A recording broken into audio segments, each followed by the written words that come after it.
Daniel Cross lived a quiet life. He worked as a technician in the city and spent most of his days fixing machines that no one else wanted to touch. He was good with wires, gears, and broken parts, but he never thought of himself as someone important. Every morning, he walked through crowded streets, blending with people who never noticed him.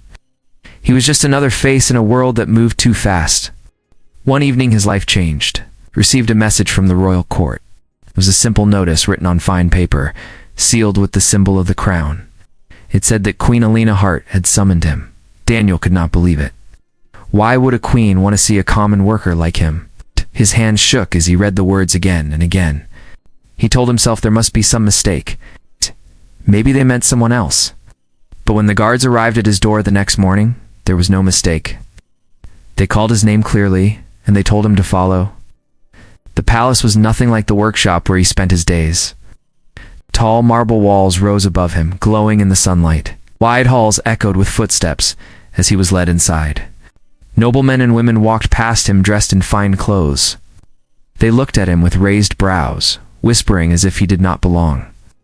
Daniel tried to keep his head down, but his heart beat hard. He wondered if he had broken some law without knowing it, wondered if this was a punishment. Finally, the guards brought him into a great hall. Golden lights filled the space. Banners hung from the high ceiling. And at the end of the hall, on a grand chair carved from stone and wood, sat Queen Alina. She was younger than he expected, yet her presence filled the room. Her gown shimmered as if it carried the light itself. Nobles stood on both sides of the hall, waiting and watching. Everyone grew silent as Daniel stepped forward. He felt small under so many eyes. His boots made soft sounds on the floor as he moved closer. He did not know what to say. Then it happened. Queen Alina lifted her head and looked directly at him. Her eyes were clear and strong, and when they fell on him, Daniel felt as if the air had grown heavier.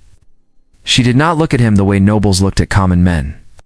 She looked at him as if she saw something hidden, something no one else had noticed. For a moment, the room was still. No one spoke. Daniel wanted to lower his gaze, but he could not. Then her voice broke the silence. She spoke with calm strength, but her words carried across the entire hall. She said, "Are you single, human?" The hall gasped. Whispers spread quickly. Some nobles covered their mouths. Others laughed softly, thinking it must be a strange joke. Daniel froze. He felt heat rise to his face. Never in his life had he imagined that a queen would ask him such a question, and never in front of so many. His throat felt dry, wanted to speak, but no words came. The queen did not look away. She waited. Her eyes stayed on him, and he felt as if she was asking more than just the question. Daniel's thoughts raced. Why him? Why in front of everyone? Was this some kind of test? He remembered the stories his father once told him, that sometimes a person is chosen not for wealth or power but for heart. He wondered if that was what this moment was. The nobles shifted uncomfortably, their whispers turning sharper. They wanted to see him fail. They wanted to see him stumble. Daniel took a slow breath. He felt his heart pound, but he forced himself to stand taller. He did not know what the queen truly wanted, but he knew one thing. He had to answer with honesty.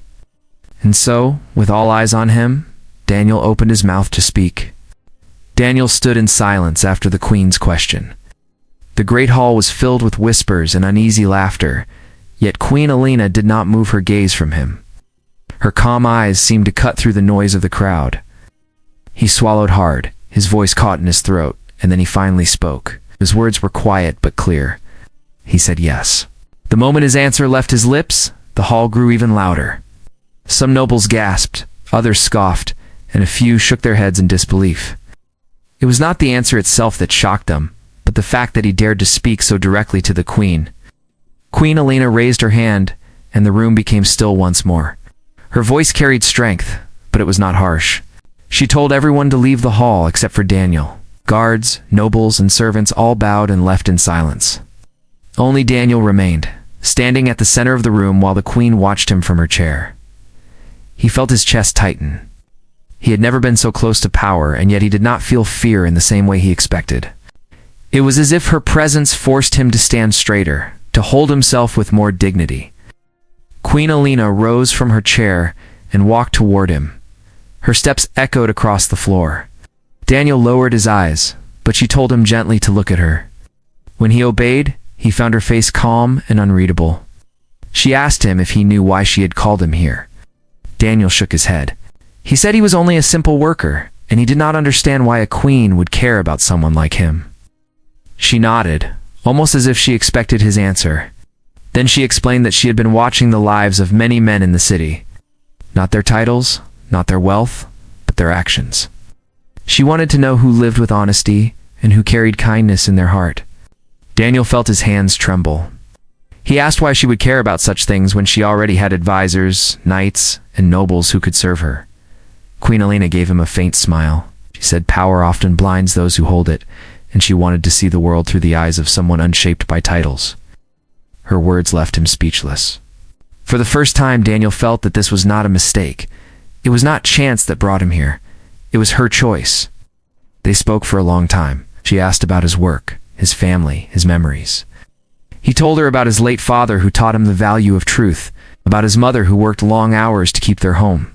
He told her he never wanted to rise above others, only to live with honor.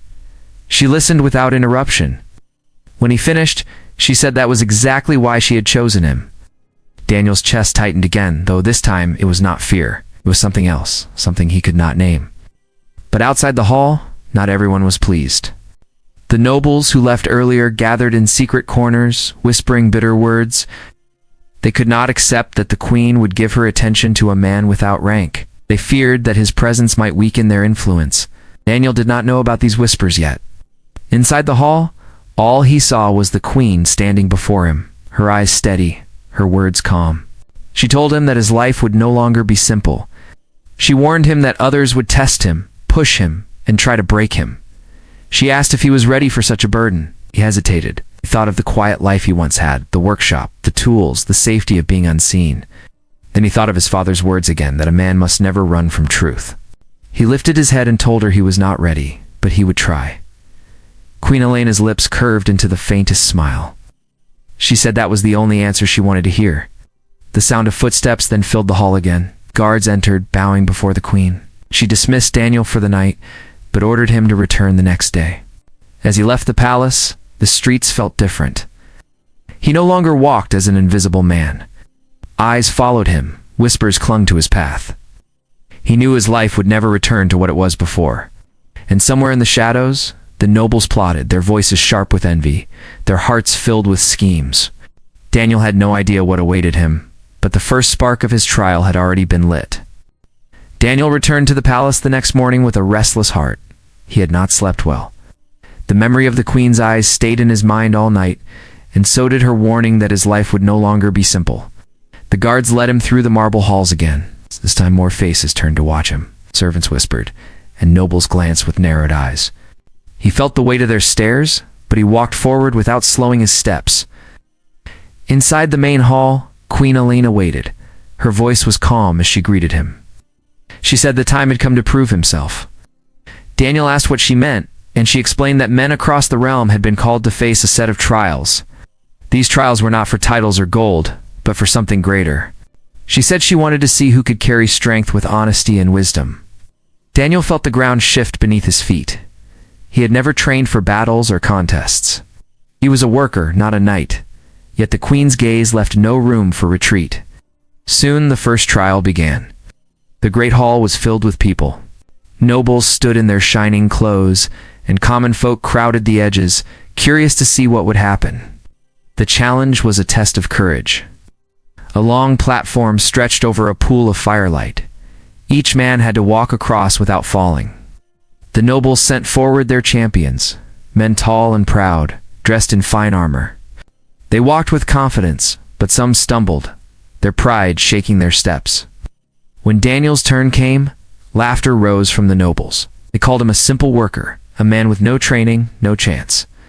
Daniel stood at the edge of the platform. His legs trembled, but he remembered his father's words. He told himself not to look down, only forward. Step by step, he moved across. The fire below burned bright, but he kept his eyes fixed on the far side. Whispers turned into silence as he reached the end without falling. The queen's eyes softened as she watched him, though she spoke no words. The second trial came after. This one was for wisdom. Each man was given a riddle to solve. Many nobles gave quick answers, eager to show their cleverness, but their words were empty. When Daniel's riddle was spoken, he stood still and thought carefully. He did not rush. When his answer came, it was simple, but it was true, and the hall grew quiet at the sound of it. Again, he passed. The third trial was the hardest. It was not about courage or wisdom, but about selflessness. A heavy weight was placed in the center of the hall, and each man was told to carry it as far as he could. The weight was not only stone, but also a test of heart. Daniel struggled when his turn came. His arms shook, and sweat poured down his face. He knew he could not carry it far, but then he saw another man fall under the burden, gasping for breath. Without thinking, Daniel set his own weight aside and ran to help him. The crowd gasped. The rules had said nothing about helping others. Nobles sneered, saying he had failed. But Queen Elena stood and raised her hand. She declared that Daniel had passed more than any other, said the trials were never about strength alone, but about character, and Daniel had shown what true character meant. The people cheered, though the nobles scowled. In the shadows, whispers grew louder. The nobles who despised him now had reason to fear him. Guessed, if the queen saw him as worthy, their power might slip away. They began to plan against him, their schemes dark and bitter. Daniel stood at the center of the hall, chest rising and falling with heavy breaths. Did not feel like a victor. He only felt tired. But when he lifted his eyes, he saw Queen Elena watching him with quiet pride. And for the first time, he began to believe that maybe he was meant to stand there, not as a worker hidden in the crowd, but as someone who carried something greater inside. Yet he also knew the trials were not finished.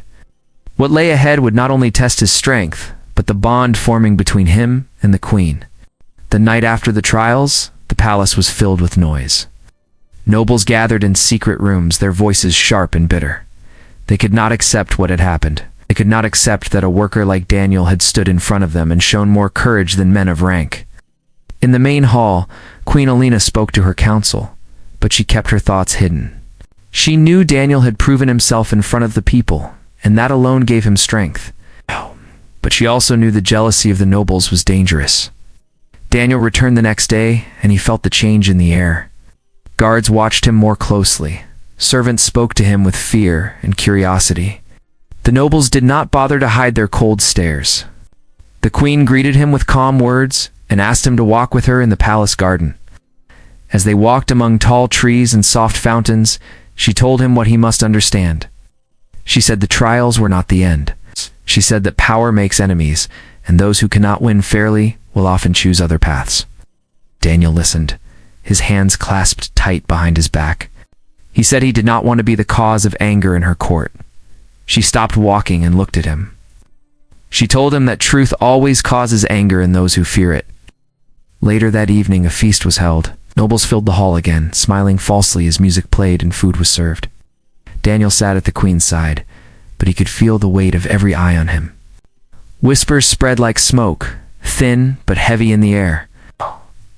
One noble stood, a tall man named Leon. He raised his cup and spoke loudly. He said the trials had been unfair, that Daniel had only won by chance. Others nodded, clapping their hands against the tables. Daniel lowered his eyes, but Queen Elena spoke before he could answer. She told Leon that the trials had shown what words could not, and that the realm would be stronger with men of honor rather than men of pride. The hall quieted, but the bitterness of the nobles grew deeper. After the feast, Daniel walked alone through the garden to clear his thoughts. The moonlight fell on the path, and the air was cool. But behind him he heard steps. 3 men came from the shadows, their faces hidden by hoods. They blocked his way and spoke with sharp voices. They told him he was not welcome, that he should leave the palace and never return. When he did not move, one of them pushed him back. Daniel stumbled, but he did not run. He stood again and told them he had no wish for power, only to live with truth. They laughed and said truth was nothing against steel. One drew a blade, the metal flashing under the moonlight. Before the fight could begin, guards rushed into the garden. Queen Elena had sent them, for she had guessed the nobles would act in secret. The men in hoods fled into the night, leaving Daniel shaken but unharmed. The guards led him back inside, and the queen met him in a quiet chamber. She looked at him with concern, but also with strength. She asked if he was frightened. Daniel admitted he was, but he said fear did not matter as long as he stayed true to himself. She placed a hand on the arm of her chair and said that was why she had chosen him. Daniel stood in silence, not knowing what to say. He felt the weight of her trust, heavier than any trial. In the days that followed, the people of the city spoke more of him. They told stories of how he had stood in the trials, how he had not bowed to fear, how even when threatened, he had chosen honesty. The people began to cheer his name in the markets and the streets. The nobles grew restless, for now they saw not only the queen, but the people themselves, lifting Daniel higher. They knew their time to stop him was running short. Daniel did not seek the cheers. He did not ask for honor, but he could feel the road before him changing, and he knew that the final test had not yet come. The palace grew restless in the days that followed. Whispers filled the halls, and shadows seemed to move behind every corner. Daniel felt it in the air, the weight of something waiting to happen. The people in the city cheered his name, but inside the palace, the nobles grew colder. They wanted to see him fall, and they were ready to do anything to make it happen. Well, Queen Alina knew this too. She called Daniel to her chamber one evening and spoke plainly. She said the last test was not a trial of courage or wisdom, but a test of loyalty. She told him that soon he would face a moment where he must choose between his own safety and the good of others. She asked if he understood. Daniel nodded, though his heart was heavy. The next morning the court gathered once again. Nobles stood in shining clothes, guards lined the walls, and the people filled the hall to watch. Queen Alina rose from her chair and announced that the time had come to decide who would stand at her side as a symbol of the realm's strength. She said the trials had shown much, but one last decision remained. Before she could speak further, a loud crash shook the hall. A group of men stormed in, swords drawn, their faces covered. The crowd screamed and rushed back. The guards fought to hold the intruders, but chaos filled the chamber. Daniel stood frozen for a moment, his mind racing.